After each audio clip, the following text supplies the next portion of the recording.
ไกลออกไปในอาณาเขตแถบเทือกเขาทางทิศตะวันตกมีเมืองเล็กๆอยู่เมืองหนึ่งตัวเมืองนั้นตั้งอยู่ในหุบเขาและเมืองนี้มีความอุดมสมบูรณ์เต็มไปด้วยพืชพันธุ์ธัญญาหาร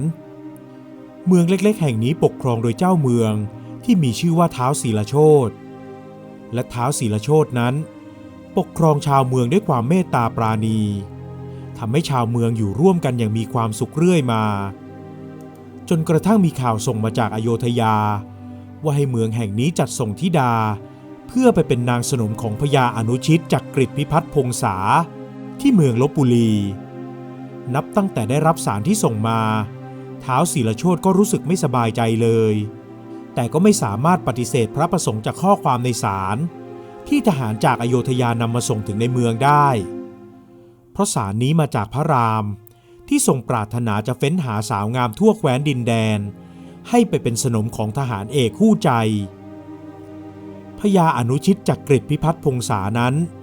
ก็คือหนุมานที่เป็นทหารเอกของพระรามเมื่อครั้งเสด็จศึกกรุงลงกา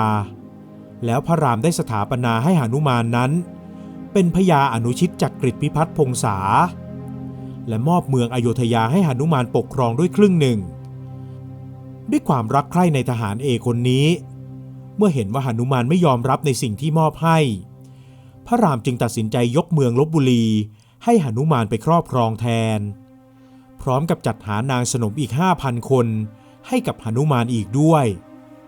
แต่ด้วยจำนวนนางสนมที่จะจัดหาให้กับหนุมานนั้นมีจำนวนมากเลยจำเป็นต้องเฟ้นหาหญิงสาวและส่งสารไปทั่วทุกที่ทั้งเมืองเล็กเมืองใหญ่และเมืองเล็กๆแถบเขตชายแดนด้วยเมืองเล็กๆของท้าวศรีลโชติก็เลยมีสารส่งมาถึงเช่นกันท้าวศรีลโชตินั้นมีธิดาอยู่3 คนธิดาคนโตกับคนกลาง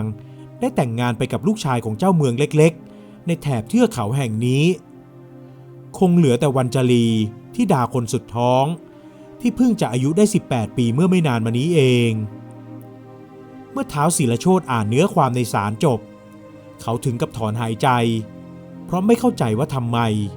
พระรามจึงต้องจัดหานางสนมให้กับหนุมานมากมายถึง 5,000 คนขนาดนี้แต่จะด้วยเหตุผลอันใดก็แล้วแต่สิ่งที่ต้องปฏิบัติตามคือส่งธิดาคนเล็กไปเป็นหนึ่งในสนมของหนุมานตามคำสั่งของพระรามส่วนวัญจลีนั้นเมื่อเธอทราบข่าวหญิงสาวก็รู้สึกตกใจและประหลาดใจแต่ก็ยินยอมจะเดินทางไปพร้อมกับเหล่าทหารที่มาส่งสารและเมื่อถึงวันเดินทางท้าวศรีลโชติได้จัดเตรียมทหารให้ร่วมเดินทางไปกับขบวนของลูกสาวและให้แม่นมคนสนิทของวัญจลีไปคอยดูแลรับใช้วัญจลีที่เมืองลพบุรีด้วยก่อนออกเดินทางท้าวศรีลโชติได้สวมกอดลูกสาวและปลอบขวัญให้หายหวาดกลัวเพราะผู้เป็นพ่อรู้ดีว่าลูกสาวนั้นแม้ภายนอกจะดูนิ่งเฉยและใบหน้าสวยหวานนั้นก็ยากที่จะยังรู้ความรู้สึกได้แต่ภายในใจของเธอคงจะรู้สึกหวาดกลัวเป็นที่สุดเพราะเขาเลี้ยงลูกสาวคนนี้มาตั้งแต่ครั้งแบเบาะทำไมเขาจะไม่รู้จักนิสัยใจคอของเธอขอบใจมากนะลูกที่ทำเพื่อบ้านเมืองแล้วทุกอย่างจะเรียบร้อยดีลูกจะปลอดภัยทุกอย่างวัญจลีโผล่เข้ากอดพ่อไว้แน่นเธอจำเป็นต้องเข้มแข็งเพราะไม่อยากให้เมืองเล็กๆของพ่อต้องมีปัญหาท้าวศรีลโชตินั้นกำชับทหารกับแม่นมที่ติดตามไปด้วยว่าให้ดูแลวัญจลีให้ดีที่สุดและถ้ามีปัญหาอะไรก็ให้รีบส่งข่าวกลับมาโดยเร็วเมื่อร่ำลากันเรียบร้อยแล้วขบวนของลูกสาวก็ออกเดินทางและท้าวศรีลโชติได้ยืนมองอยู่จนขบวนนั้นลับหายไปจากสายตาการเดินทางรอนแรมอยู่นานหลายวันจนกระทั่งไปถึงเมืองลพบุรีวัญจลีและแม่นมนั้นถูกนำตัวเข้าไปในเมืองและทหารได้ให้เข้าพักตามที่ทางเมืองได้จัดเตรียมไว้ให้สำหรับหญิงสาวที่มาถึงแล้ววัญจลีมองตำหนักที่จะเข้าพักด้วยใจโหวงเหวงตำหนักหลังเล็กๆนี้ถูกปลูกเรียงรายเป็นระเบียบอยู่ในแถวแนวเดียวกันเธอมองเห็นหญิงสาวที่มาถึงแล้วหลายต่อหลายคนส่วนใหญ่แล้วทุกคนมีใบหน้ายิ้มแย้มแจ่มใส และพูดถึงหนุมานด้วยความชื่นชมดูเหมือนทุกคนยินดีที่จะได้เข้าเป็นนางสนมวัญจลีรู้สึกประหลาดใจมากหรือจะมีเพียงแต่เธอเท่านั้นที่ไม่ต้องการจะเป็นนางสนมของหนุมานเลยหลังจากมองซ้ายมองขวาและครุ่นคิดอยู่ครู่หนึ่งเธอก็เดินเข้าที่พักด้วยความเหนื่อยอ่อนวันต่อมาวัญจลีและแม่นมก็ได้รับข่าวจากทหารที่มาส่งข่าวให้กับบรรดาหญิงสาวได้รับรู้ในสารนั้นแจ้งว่าเมื่อถึงเวลาที่หนุมานมีคำสั่งให้หญิงสาวเข้าไปรับใช้นั้นจะมีคุณท้าวท่านหนึ่งที่รับใช้ใกล้ชิดหนุมานออกมาคัดเลือกหญิงสาวและนำตัวไปถวายในสารนั้นยังมีเนื้อหาเพิ่มเติมอีกว่าหญิงสาวคนไหนที่มาอยู่ในเมืองลพบุรีจนครบ1 ปีแล้วทั้งที่ได้รับใช้และไม่ได้รับใช้หนุมานก็สามารถแจ้งกับคุณท้าวขอกลับบ้านเมืองของตัวเองได้แต่หญิงสาวคนไหนปรารถนาจะอยู่ต่อก็สามารถอยู่ต่อได้เมื่อวัญจลีได้รู้ข่าวนั้นเธอกับแม่นมก็จับมือกันแน่นด้วยความดีใจเธอหันไปมองรอบตัวและเห็นหญิงสาวมากมายที่แสดงสีหน้ามีความหวังอยากจะเข้าไปรับใช้หนุมานแต่สำหรับวัญจลีแล้วสิ่งนั้นไม่ได้อยู่ในหัวของเธอเลยเธออยากจะให้วันเวลาผ่านไปด้วยความรวดเร็วเพื่อจะได้ครบ1 ปีและรีบไปจากที่นี่ให้เร็วที่สุดวัญจลีไม่เข้าใจหญิงสาวหลายคนที่พักอยู่ด้วยกันซึ่งหญิงสาวที่พักอยู่ที่นี่เป็นแค่บางส่วนเท่านั้นเอง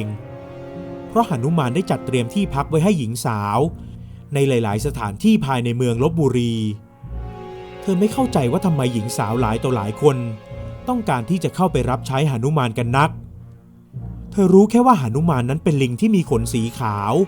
รูปร่างใหญ่โตแต่เมื่ออยู่ด้วยกันกับหญิงสาวในยามค่ำคืนจะกลายร่างเป็นชายหนุ่มรูปงามและปากหวานเอาใจเก่งซึ่งหลายต่อหลายคนก็ยืนยันถึงความเจ้าชู้ของหนุมานว่ามีความเจ้าชู้เป็นที่หนึ่งและไม่เคยจำหญิงสาวคนไหนได้เลยหญิงสาวคนไหนที่เคยได้รับใช้หนุมานแล้วครั้งต่อไปก็จะไม่มีโอกาสอีกเพราะคุณท้าวคนนั้นจะไม่คัดเลือกเข้าไปอีกและที่น่าอัศจรรย์ใจไปมากกว่านั้นคือแม้หญิงสาวหลายต่อหลายคนที่ได้เข้าไปรับใช้นั้นอยากจะตั้งท้องเป็นแม่ของลูกหนุมานผู้ยิ่งใหญ่แต่ก็ไม่มีหญิงสาวคนไหนเลยที่จะตั้งครรภ์เวลาผ่านไปเนิ่นนานจนเกือบจะครบรอบปีแล้วที่วัญจลีมาพักอยู่ที่เมืองลพบุรีแห่งนี้และเธอก็รู้สึกดีใจมากที่ไม่เคยถูกคุณท้าวคัดเลือกให้เข้าไปรับใช้หนุมานแต่ความดีใจของเธอก็สิ้นสุดลงเมื่ออีกแค่3 วันก็จะครบรอบปีและกำลังจะขอทำเรื่องเพื่อเดินทางกลับบ้านเมืองของตัวเองเธอกลับถูกเรียกชื่อและต้องเดินตามคุณท้าวเข้าไปในวังใหญ่โตด้านในโน้นวัญจลีหันไปมองแม่นมที่อยู่ข้างกายเธอมาตลอดด้วยความเสียใจและแม่นมก็พยักหน้าให้กำลังใจเธอหันกลับไปสูดลมหายใจเข้าเพื่อเรียกสติให้ตัวเองแล้วเดินตามไปห่างๆตอนเย็นของวันนั้นมีผู้คนมาปรนนิบัติพัดวีให้เธอทุกคนช่วยกันอาบน้ำขัดถูเรือนร่างของเธอจนเนื้อตัวสะอาดสะอ้านและวัญจลีก็รู้สึกแสบผิวกายไปหมดหลังจากอาบน้ำเสร็จก็ถูกโฉลมตัวด้วยน้ำมันหอมพร้อมกับสวมเสื้อผ้าที่สวยงามประณีตเพื่อเตรียมตัวเข้าไปพบกับหนุมานเมื่อถึงเวลาค่ำคุณท้าวได้พาเธอเข้าไปในห้องชั้นในซึ่งเป็นห้องของหนุมานคุณท้าวส่งเธอที่หน้าห้องและเดินออกไปทันทีวัญจลีมองตามหลังคุณท้าวด้วยดวงตาละห้อยแล้วตัดสินใจเดินเข้าไปในห้องนั้นด้วยหัวใจเต้นแรงเธอเห็นร่างใหญ่โตของลิงตัวหนึ่งที่มีขนสีขาวบริสุทธิ์เขายืนหันหลังให้2 มือไพล่หลังในท่วงท่าสบายๆแต่ความสง่างามแลดูบารมีที่แผ่ออกมานั้นทำให้หญิงสาวถึงกับตกตะลึงและรู้สึกหวาดกลัวขึ้นมาทันทีพอร่างนั้นค่อยๆหันมาและรูปกายเริ่มแปลเปลี่ยนเป็นชายรูปงามมีสง่าราศีแม้ร่างใหญ่ล่ำสันจะดูน่าเกรงขามแต่ดวงตาที่มองมานั้นก็แฝงความอบอุ่นเอาไว้ นั่นทำให้วัญจลีรู้สึกดีขึ้นมาได้บ้างเมื่อหนุมานหันมาเห็นสาวสวยตรงหน้าเขาถึงกับตกตะลึงตามประสาหนุ่มเจ้าชู้และส่งยิ้มนุ่มนวลให้กับวัญจลีหญิงสาวนั่งลงคุกเข่าและคลานเข้าไปทำความเคารพและในคืนนั้นเองวัญจลีก็อยู่ปรนนิบัติรับใช้หนุมานพอเช้าตรู่เธอก็รีบเดินออกมาจากห้องบรรทมแล้วรีบกลับเข้าไปหาแม่นมเพื่อแจ้งข่าวให้รีบไปทำเรื่องขอกลับบ้านเมืองของตัวเองโดยที่เธอไม่รู้เลยว่าอีก3 วันต่อมาหนุมานได้เรียกหาตัวเธอแต่คุณท้าวได้แจ้งว่าหญิงสาวนั้นได้ขอลากลับไปบ้านเมืองของตัวเองแล้วและองค์หนุมานก็รับฟังด้วยสีหน้านิ่งเงียบหลังจากที่คุณท้าวออกไปจากห้องแล้วหนุมานก็นั่งคิดถึงผู้หญิงคนนั้นเขาไม่รู้จักชื่อเธอเลยด้วยซ้ำซึ่งก็ไม่แตกต่างกับหญิงสาวคนอื่นๆที่เข้ามารับใช้เขาเพราะพอตอนเช้าทุกคนจะออกไปโดยที่เขาไม่เคยได้ถามไถ่อะไรเลยแต่กับหญิงสาวคนนี้เขารู้สึกประหลาดใจที่กลับคิดถึงเธอขึ้นมาคล้ายกับความรู้สึกที่เขามีให้กับนางเบญจกายและนางสุพรรณมัจฉาหนุมานได้แต่นั่งแปลกใจตัวเองและคิดจะไปตามหาเธอแต่หลังจากนั้นมาเขาก็มีหน้าที่ความรับผิดชอบมากมายจนลืมเรื่องวัญจลีไปเสียสนิทจนกระทั่งเวลาผ่านไปนาน6 ปีหนุมานก็เริ่มเบื่อหน่ายกับชีวิตประจำวันที่ต้องมีนางสนมมาคอยปรนนิบัติเขาเลยสั่งยกเลิกและให้ส่งหญิงสาวทุกคนกลับบ้านเมืองของตัวเองส่วนตัวเขานั้นยังคงเป็นทหารเอกและรับใช้พระรามเหมือนเช่นที่ผ่านมาและในวันหนึ่งได้มีทหารมาแจ้งว่าทางสุดเขตแดนแถบเทือกเขาทิศตะวันตกนั้นมีช้างโขลงใหญ่เกิดตกมันและวิ่งฝ่าเข้าไปในหมู่บ้านช้างโขลงนั้นได้ทำลายทั้งข้าวของบ้านเรือนและไร่นาของชาวบ้านจนพังพินาศไปหลายหมู่บ้านแล้วพอหนุมานได้ทราบข่าวก็เตรียมตัวที่จะไปหยุดช้างโขลงนั้นแต่ก่อนที่จะออกไป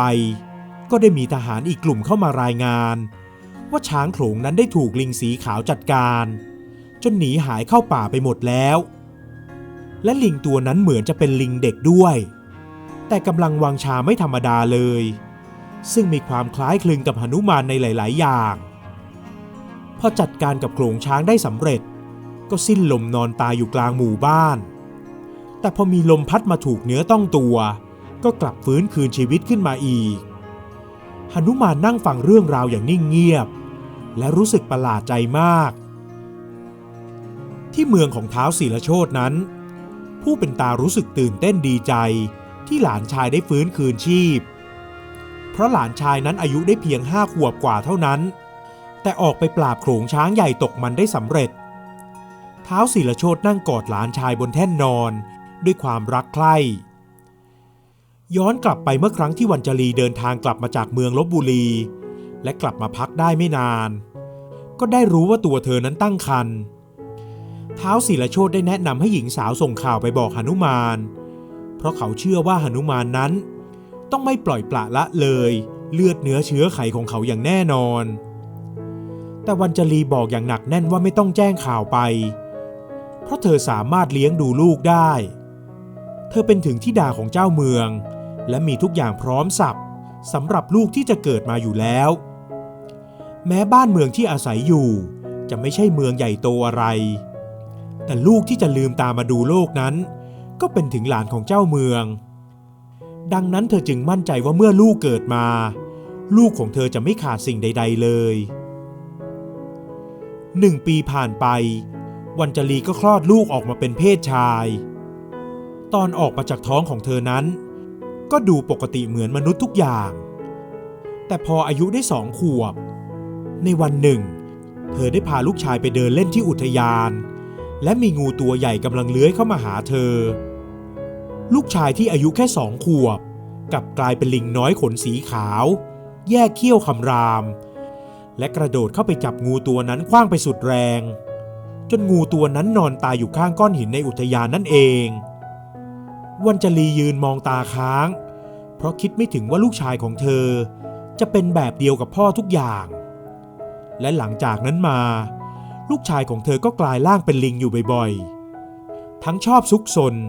เที่ยวเล่นไปทั่วเมืองของท้าวศรีลโชติจนล่าสุดที่มีโขลงช้างตกมันออกมาเพ่นพ่านทำร้ายชาวบ้านลูกชายของเธอก็ได้ไปจัดการโขลงช้างจนพวกมันหนีหายเข้าป่าไปโดยที่อายุของลูกชายยังไม่ถึง6 ขวบเลยด้วยซ้ำเธอได้รับฟังเรื่องราวจากทหารที่ติดตามลูกชายไปด้วยทหารคนนั้นเล่าว่าลูกชายได้กลายเป็นลิงขนาดใหญ่และจัดการกับโขลงช้างด้วยพละกำลังมหาศาลแต่หลังจากนั้นก็ล้มลงขาดใจตายและพอมีลมพัดมาโดนตัวก็กลับฟื้นขึ้นมาใหม่เมื่อวัญจลีได้ฟังเรื่องราวเธอถึงกับตื่นเต้นปนกังวลเพราะถ้าหากมีข่าวดังออกไปถึงเมืองลพบุรีเธอกลัวว่าลูกชายจะไม่ได้อยู่กับเธออีกเธอจึงตัดสินใจดูแลลูกชายแบบไม่ให้ห่างกายหลายวันผ่านไปในวันหนึ่งนั้นวัญจลีตกใจมากที่หาลูกชายไม่เจอทุกคนช่วยกันตามหาแต่ก็ไม่พบจนกระทั่งเธอเดินเข้าไปด้านหลังอุทยานและเห็นลูกชายนั้นยืนคุยอยู่กับใครบางคนลูกชายของเธอนั้นอยู่ในรูปลักษณ์วานอนตัวกลมและมีขนสีขาวทั่วตัววัญจลีรู้ได้ว่าเป็นลูกชายของเธอเลยรีบวิ่งเข้าไปหาด้วยท่าทางร้อนรนหนุชาติแม่บอกเจ้าแล้วว่าอย่าซุกซนเห็นไหมเล่าทุกคนต้องเหน็ดเหนื่อยเพราะออกตามหาลูกแม่จ๋าลูกกำลังคุยอยู่กับคุณลุงท่านนี้ลูกชอบเขาจังเลยลูกลิงวัยซนหันมาพูดกับแม่แล้วหันไปพูดกับอีกคนที่ยืนบังต้นไม้อยู่พอวัญจลีเดินเข้าไปใกล้และเห็นคนนั้นเต็มสองตาเธอถึงกับตกใจและทรุดตัวลงนั่งกับพื้นทันทีหนุชาติเห็นแม่นั่งลงอย่างนั้นก็แปลกใจแต่ตัวเองไม่ยอมนั่งเหมือนกับผู้เป็นแม่และยังคงยืนประสานสายตากับคนตัวโตข้างหลังต้นไม้และลักษณะท่าทางนั้นทำให้หนุมานถึงกับยิ้มออกมาเขาไม่แปลกใจเลยและคิดอยู่แล้วว่าเด็กคนนี้ต้องเป็นเลือดเนื้อเชื้อไขของเขายิ่งได้เจอกับวัญจลีทุกอย่างก็เป็นไปตามที่เขาคิดไว้ทำไมไม่ส่งข่าวไปบอกข้าว่าเจ้ามีลูกเสียงทรงอำนาจถามวัญจลีและหนุมานนั้นก็จ้องมองหญิงสาวด้วยสีหน้าราบเรียบแม้เสียงถามนั้นจะไม่ได้ดังมากนักแต่ก็ทำให้วัญจลีถึงกับสะดุ้งและมีสีหน้าซีดเผือดหนุชาติที่ยืนอยู่ใกล้กับแม่ซึ่งตอนนี้รูปร่างกลายเป็นเด็กจ้ำม่ำอ้วนกลมเมื่อเห็นแม่มีอาการหวาดกลัวอีกคนเด็กน้อยก็รู้สึกหงุดหงิดทันทีเพราะไม่ชอบให้ใครมาทำให้แม่ต้องตกใจท่านเป็นใครกัน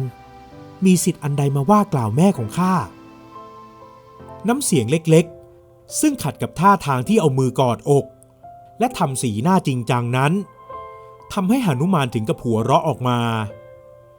เขารู้สึกหลงรักลูกชายคนนี้เข้าเต็มหัวใจ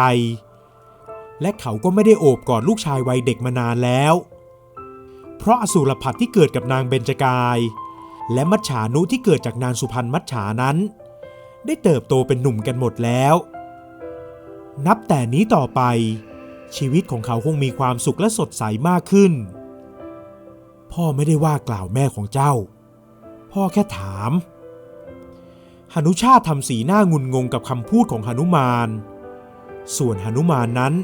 ได้เดินเข้าไปหาและอุ้มหนุชาติขึ้นแนบอกเขารู้สึกยินดีที่มีลูกชายอีกคนหนึ่งถึงแม้เขาจะเป็นหนุมานผู้ยิ่งใหญ่มีความเก่งกาจในหลายๆเรื่องมีหญิงสาวคอยปรนนิบัติรับใช้ไม่เคยขาดแต่ใช่ว่าจะโชคดีมีลูกได้ง่ายๆเมื่อมีลูกชายเพิ่มขึ้นอีกคนเขาจึงดีใจมากและยิ่งได้มาพบเจอลูกตอนที่ยังเป็นวัยเด็กอยู่ยิ่งทำให้เขารู้สึกมีความสุขหนุมานขอเข้าพบท้าวศรีลโชติและพูดคุยตกลงกันในเรื่องของหนุชาติหนุมานรู้สึกได้ว่าวัญจลีไม่สบายใจนักที่เขาได้พบลูกแล้วและเขารู้เหตุผลดีว่าทำไมเธอถึงไม่สบายใจ